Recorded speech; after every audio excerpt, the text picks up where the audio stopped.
Accountant General of the Federation announces increase in revenue collection for the month of June. Federal Ministry of Health and Social Welfare builds capacity of program officers in Nasarawa State. Also in the lineup is Enugu Air, a socially inclusive project. These and more on Panorama today. I am Chika Okoye. Welcome.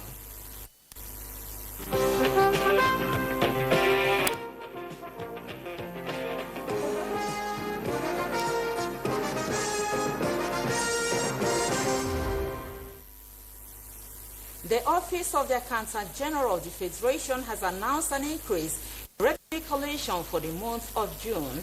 This is as a total of 1.818 trillion naira has been disbursed among the federal government, state governments, and local government councils from the Federation accounts.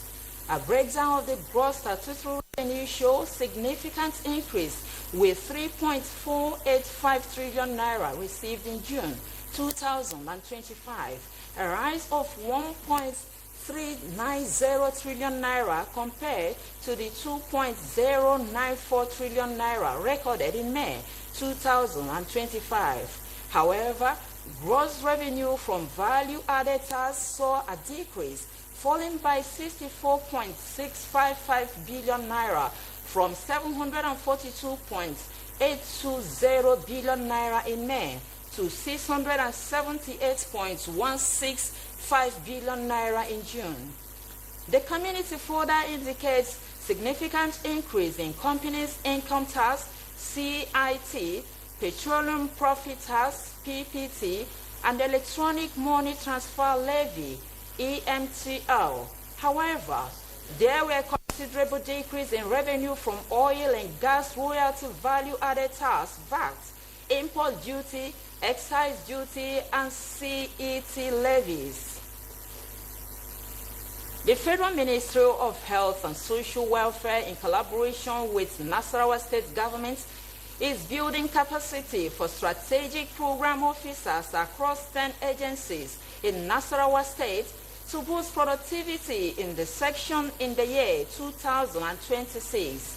Victoria Castle Ujutu reports that the workshop is part of the drive to support the development of the 2026 Annual Operational Plan AOP under the Healthcare Sector Renewal Investment Program.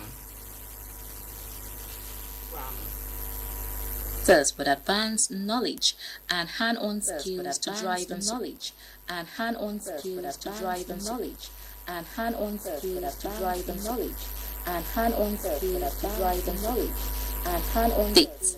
The Commissioner for Health, represented by the Permanent Secretary, Ministry of Health, by the Permanent Secretary, Ministry represented by the Permanent Secretary, Ministry represented by the Permanent Secretary, Ministry represented by the Permanent Secretary, Ministry represented by the Permanent Secretary, Ministry represented by the Permanent Secretary, Ministry represented by the Permanent Secretary. The leaders to be able to drive all the initiatives and reforms that we have in the health sector. In her presentations, the sector-wide approach tax officer Ada Joshua says the Nigerian Health Sector Renewal Investment Initiative's goal is to save lives, reduce both physical and financial pain, and produce health for all Nigerians. Currently, we are implementing the 2025 AOP. So hopefully we are preparing them to develop the 2026 Annual Operational Plan.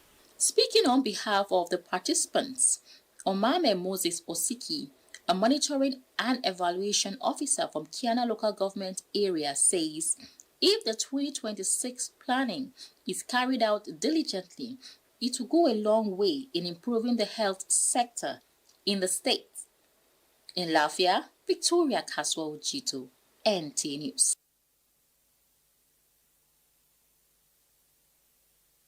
U.S. Minister of State Foreign Affairs Bianca Ojukwu has called on Nigerians abroad to help reduce countries' reliance on medical tourism by investing in domestic healthcare infrastructure.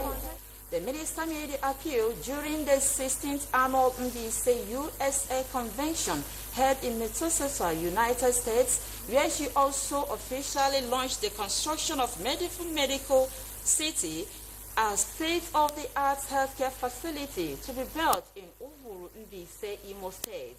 The minister described diaspora-led projects like Medieval as critical to transforming Nigeria's healthcare sector, noting that such initiatives align with President Bola Tinubu's foreign policy thrust of renewed hope agenda entrenched on democracy, diaspora, demography, and development for the earth.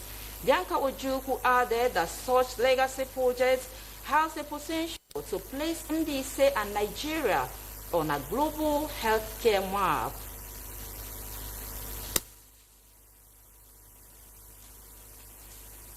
All right, it appears to have a little technical hitch. Now, Nigeria has joined the global race by developed and emerging economies to diversify their energy portfolios with low carbon sources, particularly hydrogen. Given the global trend, in time like this, to right Nigeria from established robust Nigerian national hydrogen policy, Mina Daniel was at a handover workshop of the Nigeria 4H2 project research results held at the State House Conference House, Abuja.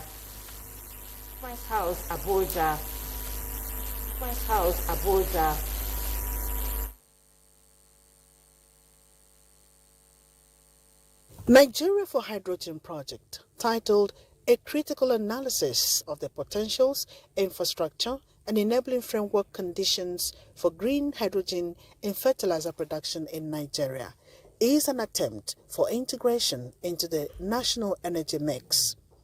At the workshop for official handover of the research results, stakeholders identify need to expedite actions towards achieving green energy interventions through hydrogen production. We will provide a coordinated support to the development of green hydrogen in Nigeria. The Nigerian for Hydrogen project, initiated by West African Civic Center on Climate Change and Adopted Land Use, WASCAL, in collaboration with Nigerian academic institutions, was designed to access the technical infrastructure, regulatory and investment landscape necessary to harness Nigeria's green hydrogen potential for the manufacture of fertilizers based on green ammonia in Nigeria. Hydrogen is a welcome development.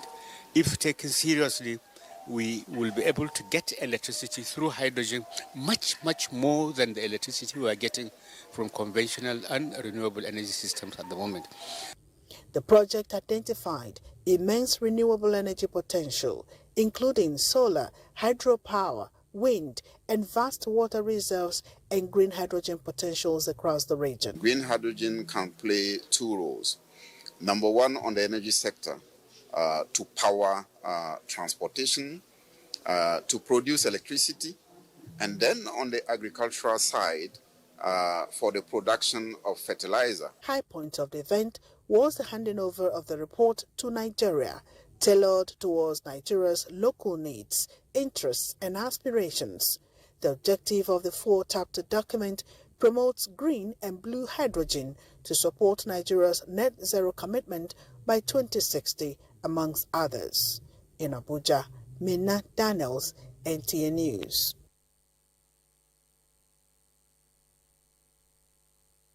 Eastward transportation remains a key driver of progress. And unless presents a report where Enugu people actually talked on how the newly commissioned Enugu Air will impact the common man in the streets. More than just shrinking distance and cutting travel time, connecting regions and increasing the internally generated revenue, residents said Enugu Air is a socially inclusive initiative. Apart from launching a healthy competition among local and foreign investors, job opportunities, and diversifying the economy, Dr. Ifeyinwa Najeze, an air traveler, said Enugu Air is setting the pace in the aviation industry. As somebody that travels often, entering Enugu Air, as a matter of fact, I slept off. I didn't even know when we arrived. The services was top-notch, and I commend the governor for that. It's really misconstrued that the airline industry is just basically for the rich. It creates job opportunities. People have to work there, all right? And they have to employ new staff. Apart from the fact that it drives economic development, because it's an international airport, people now fly in directly. With this innovation of our great governor, that there is hope for a common man in Enugu State. The Legacy Project, driven by a public-private partnership, is positioning Enugu as a tourism hotspot in line with Governor Peter Mbah's $30 billion investment vision. Has put Enugu in the map of the world. The governor had intention, or rather he has intention of attracting 3 million visitors annually to Enugu State. The big question remains, can successive administrations ensure sustainability? This is somebody that believes in continuity. The Enugu Air is going to put a management structure in place that will ensure sustainability. If we have strong institutions, it doesn't matter who is in charge. The system runs itself. If well managed, Enugu Air may be that lifeline in motion that could transform and reposition the entire Southeast region and Nigeria by extension.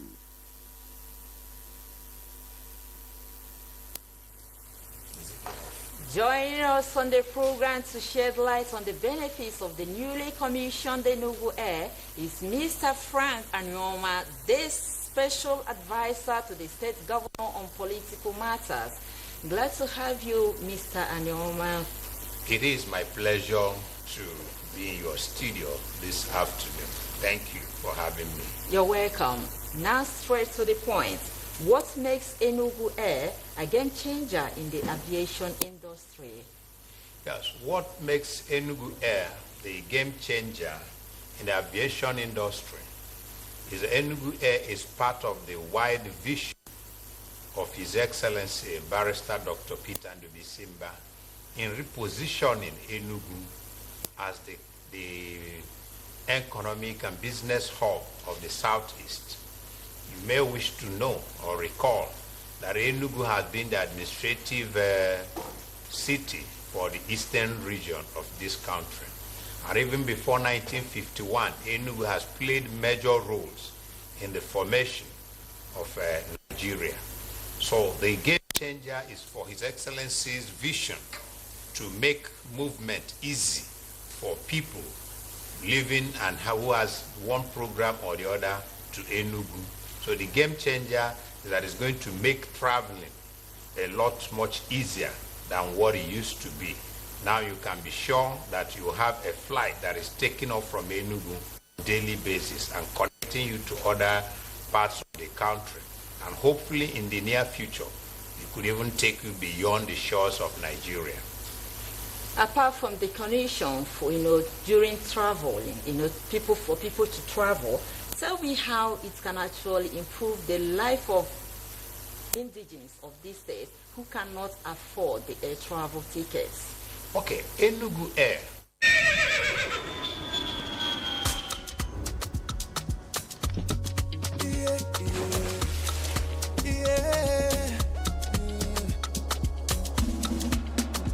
From the Atlantic across the savannah to the Sahara, we rise, a land of the free, we know they tire. We dream great, our spirit is undying. Resilient, rooted like palm tree, we sway in colors, with undoubtedly we make solutions, we ignite passion, yeah. Ethnicity is unique, we have more than destination. We are Nigeria, strengthening unity, we know they carry life. We are Nigeria, together live the dream of a land with great destiny. We are Nigeria. Are I am the real Nigerian. Brought to you by the National Orientation Agency, NOA.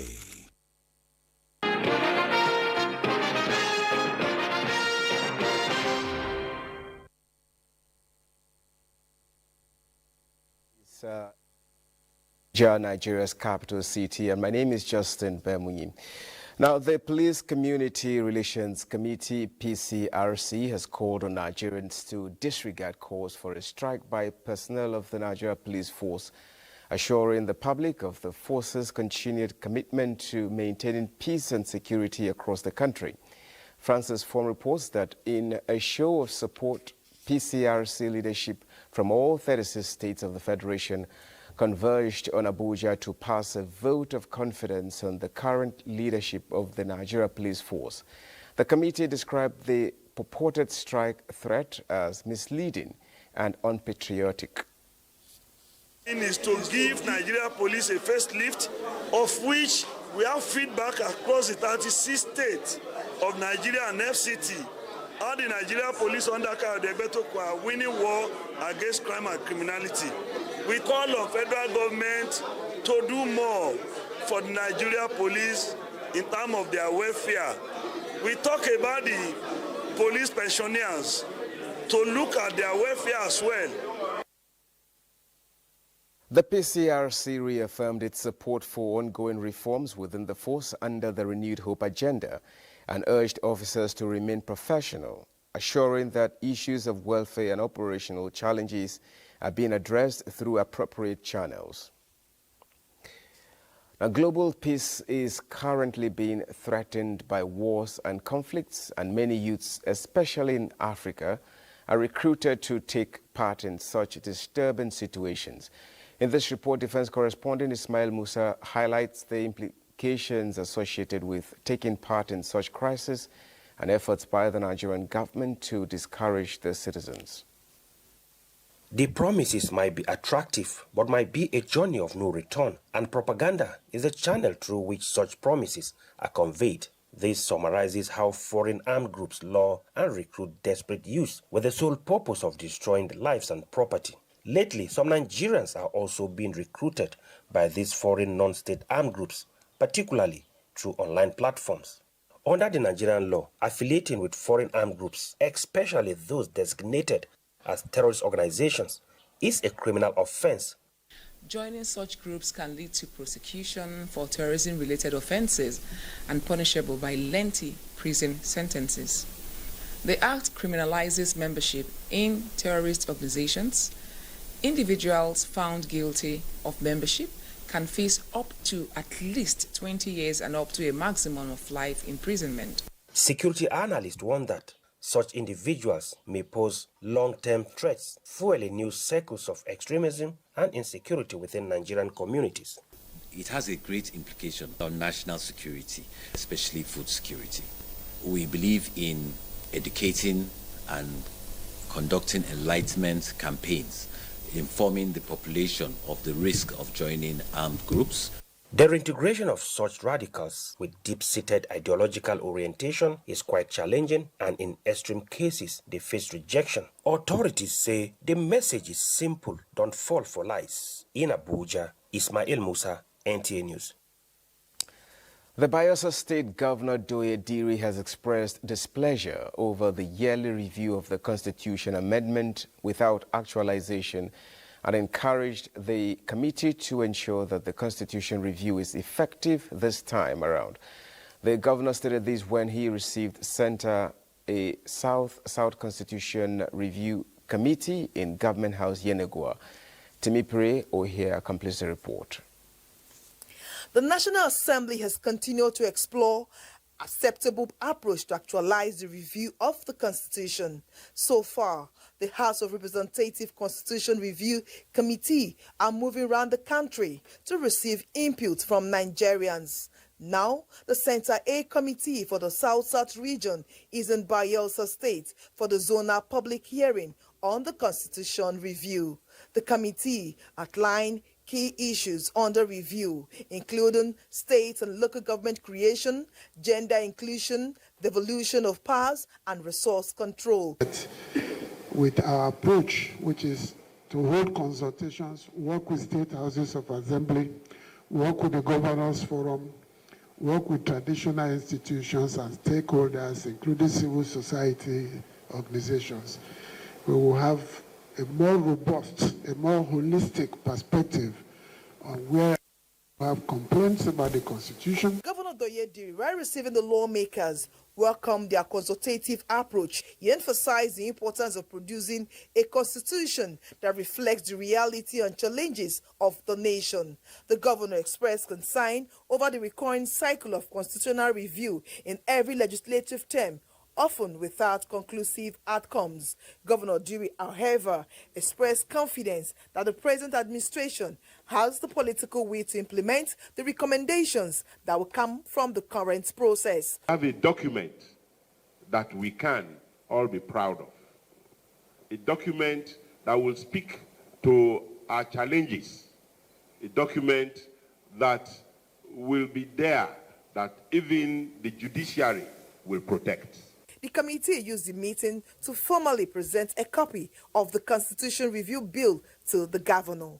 In Yenogwa, Siminopri, Ohia, NTA News.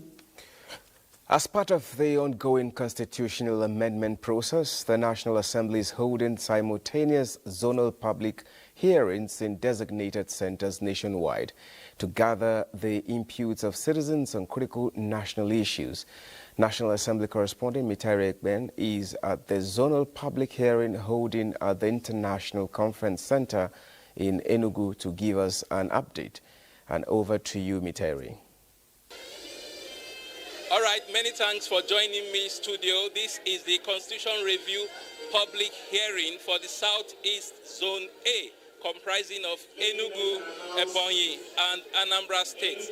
We have many Nigerians from various walks of life here in the Southeast who have come here to make their inputs and their proposals into the Constitution review process. We have various bills and proposals that cut across electoral reforms, judicial reforms, local government autonomy, state creation, the quest, the clamor for state police, and even gender equity and inclusion.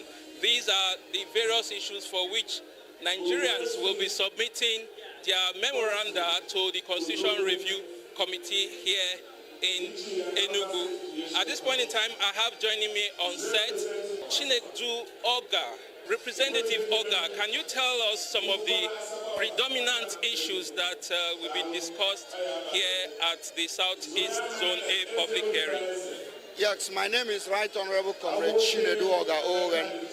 I'm the Deputy Chairman of this public hearing made up of Anambra, Enugu, and Ebonyi states.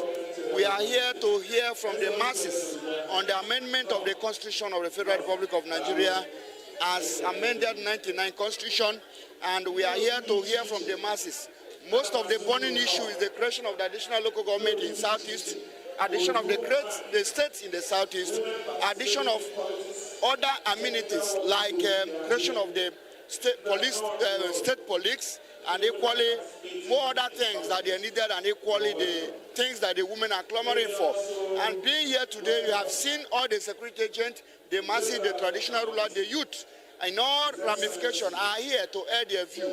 We are only here to collect their views, and after then we do the compendium and present to the House. So that is why we are here, and you can see that the people are eager to speak their mind and to speak to us the need why we are here to receive them.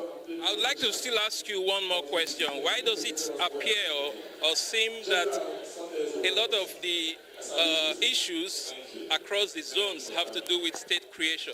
Yes, definitely, because so many states, Southeast are really marginalized, because out of the states of political zone, we are only the zone that have only 5 states. Southeast need additional, almost about 4 or 3 additional states to equate with others. And when you come down to, we're able to have leaders the governors of the Southeast have come together uniformly to make sure that they project a state that will be created in Southeast. And that is why we see us happy. The governor of Ebonyi is happy. The governor of Enugu is happy. The governor of Anambra is happy. The governor of Imo is happy. The governor of Abia is happy. You see all of them working in unison with the National Assembly members. And we are happy to do the needful because that is what the people called.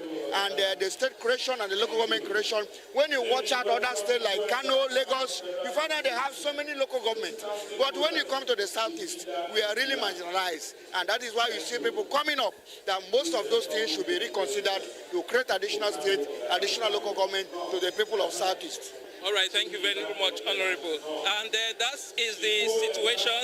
Thank you very much, sir. That is the situation as it is. It's going to be a long day, and the Constitution Review Committee will be taking quite a number of memoranda from Nigerians who will be speaking to the various bills and proposals towards the Constitution Review process. The essence is to ensure that the voices of Nigerians are heard and that their inputs are gathered in the Constitution amendment process. It's back to you in the studio. So much material there from Enugu. Now for stories trending in the sporting world, let's join Oche Ngbede on Sports Update. Let's begin by telling you that the Super Falcons of Nigeria delivered a 5-star performance on Friday evening in Casablanca, crushing Zambia 5-0 to see their place in the semi-finals of the 2025 Women's African Cup of Nations WAFCON. The win, some football fans have described as a devastating show of strength and experience, a warning shot to the rest of the continent and a harsh lesson for a Zambian side that had looked promising until they ran into Nigeria. They gave in all, the energy was superb, and they came out to win, and they actually did. I expect that they will maintain that momentum, ensure that they use the wings. The girls are in the right mood, the right spirit. Meanwhile, 4 matches will be decided Saturday in the match day 6 of the All-Stars Abuja Veteran Tournament, playing at the main bowl of the Moshood Abiola National Stadium. In the first game, Capital Sporty drew Games Village 1-1 to improve their chances of qualifying from the both sides. In other games, Capital City FC will slug it out with Very Good FC as Mark Steve All-Stars takes on Z Michaels. To basketball, Team Nigerian produced a solid performance to defeat Argentina 68-58 in a 9-16 classification game at the FIBA Under-19 Women's Basketball World Cup. The Junior D Tigers controlled the game from the start, outscoring Argentina in the first 3 quarters and holding firm in the final period to seal a 10-point win. And finally, in a bid to select young talents that will represent Nigeria in both national and international competition, the West African Deaf Sport, WATSU, is set to organize the West African Deaf Football Championship as well as the African Deaf Athletics Championship, scheduled to hold from August 18 to 31st in Abuja. We are given the opportunity to host the 13th West African Deaf Football Championship, and in cooperation with the 3rd West African Deaf Athletics. The event is being organized to first enable us to select number of athletes, players, and country team qualified to compete at the global stage. The competition, which is the 13th edition, is looking to harness young talent from the event in Abuja. Oche Ngbede, NTA News. And this is where Panorama ends. Thank you so much for being a part of it. My name is Justin Bemu. You do have a good afternoon.